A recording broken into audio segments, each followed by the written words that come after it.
the church, going from house to house. He dragged off both men and women and put them in prison. He didn't care, you guys. And he wasn't just the type of person, he didn't just go to the churches. He went from house to house. This man is extra, you guys. He wanted to kill people, and he wasn't silent about it. He wanted to send people to jail, and he wasn't silent about it. He's like, oh yeah, if I'm going to kill people, I'm going to be good at this. You know? But he destroyed churches. And not just that. If you keep reading, he was going to go to Damascus. And he was going to go there. And he even got papers from people authorizing for this to happen. He authorized it because he wanted this to happen. So he was going to go to Damascus. And then on his way there, before he went to the priest, right? And then he's like, can you guys give me a paper that authorized me putting people in jail on my way there? So that if I bump into somebody, I can take them to prison. Like, he even bumping into them, he wanted to take them to prison. It wasn't an accident, you know? It's not just, you're there, I won't bother you. No, even if you're there, I want to take you to prison if you're Christian. He did not care, you guys. And then, so he got the papers, and then he went. But guess what? The enemy has plans, right? The enemy has plans, the humans have plans, but God's plan prevails. God's purpose lives. God's purpose doesn't stop in your life. It doesn't matter who you are. God's purpose will always prevail. Even if you don't believe, I promise you, if you walk out this door, you will be a changed person. Even if you don't believe, you will walk out this door and you will proclaim the good news of Jesus Christ. Amen. Amen. So he was on his way to Damascus, and then when he got there, something happened. It was different. A light fell from heaven. He heard noises, and then he was blind. He couldn't see anymore. And then he's like, "What is this?"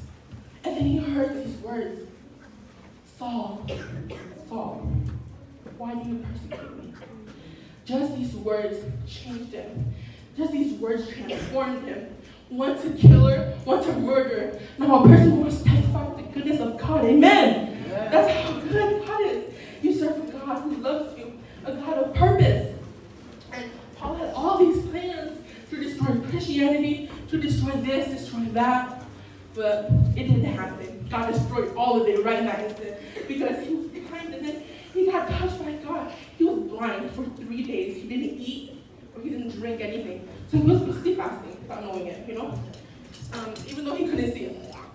And then God is just so good, and his testimonies is so good. So I'll turn it to Paul because he's a new creation in Christ. Amen? You are a new creation in Christ. Those who are in Christ are a new creation. And then what happened was he went to this man. I don't know how to say it. Is it Ananias? I don't know how to pronounce it. But Ananias. And then he went, and then God was speaking to Ananias because he was the man of God. He was the man of the Lord. And he was like, "Ananias, pray for your brother." And he was like, hold up. God, did you just tell me to pray for this man? This man who I haven't even seen before, but he's famous for killing Christians, for putting them in jail. You want me to go pray for him? And God said, yes. Because it is not about your business, but about my business. Yeah. But guess what? He's my instrument. You might see him as trash, but I see a testimony. Amen? Hallelujah. Humans see trash, but God sees a testimony for his glory, for his kingdom. And then he went and he prayed. And guess what? Something dropped in his eye. And suddenly he could see again. He's like, wow. Sorry. He's like, wow. God is real. God is good. Amen? God is real and he's good. And it's not, he knew that Christianity, he was touched by this God. And this God was different. So, God took a murderer and he said, he's mine. Hands off. I'm going to use him. And he did. Paul started testifying, and he went from place to place. And guess what? He even went in front of people. And people were like, who is this man? What is wrong with him? He's killing people, but he's preaching about the faith, about the God who he tried to persecute.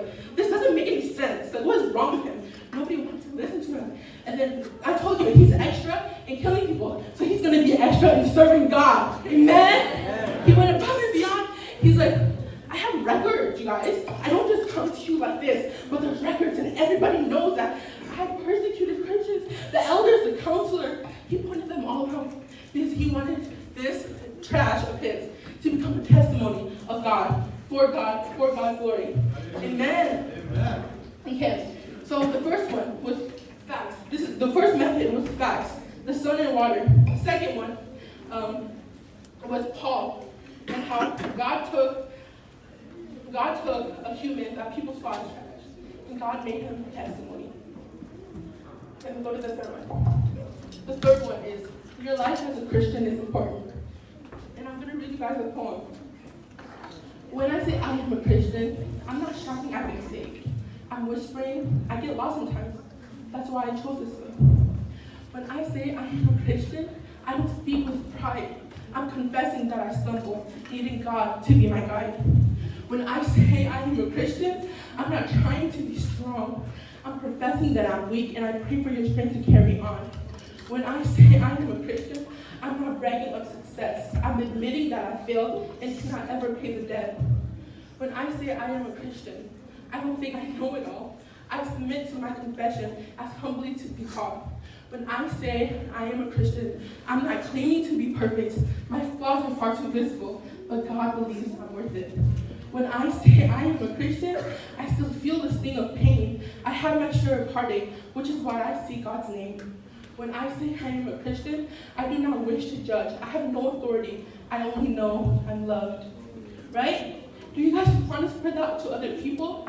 There's people who are going to be scientists, and they're going to come to you. You can give them facts about the sun and the moon, about space, time, and earth. Guess what? Every single thing had to be fine-tuned, because you can't have space without time. You can't have matter without space. All of these things have to come perfectly. And God fine-tuned this so perfectly that science still says, oh, Big Bang, oh, evolution, oh, I believe in God. That this is not an accident. Because if you believe that everything is an accident, then your life is worth nothing. It takes the worth out of your life. Because accident, you can die the next day, right? Yeah. But I have faith in God that I am not here by accident, you know? Yeah. Okay. So, we call ourselves Christian. We call ourselves followers of Christ, but we don't act like that. We say, oh, yeah, like, I'm Christian, I go to church, I'm so holy, I'm so good. But you're not. But also the name Christian gets thrown around. You call yourself Christian, but you go to church once a year, and that's for Christmas. Are you sure you're a Christian? Because the other, like, 364 days, you don't act like Christ. I don't see you lifting up the name of Jesus. God says love your neighbors. What I see is you hating your neighbors, you know? Yeah. That's not what it is. And it's not about a religion. It's about a relationship. And people are like for us, we say it a lot. But it means that he's your father, that he loves you, that he forgives you. That doesn't matter how many times you fail. His grace is bigger than that. Guess what? You can sin 1,000 times, but your father will forgive you 1,001 times. For the sin that you didn't even know you did. Amen? That's how good God is. That's how much he loves you. Don't you want to bring that good news to other people? That it is not about a religion, but about a relationship. That you have a father, that he calls you yours. And you have to want the Father's heart. You have to be thirsty for that you can serve him. And then when people are questioning you, you know, you have to be able to back it up. You have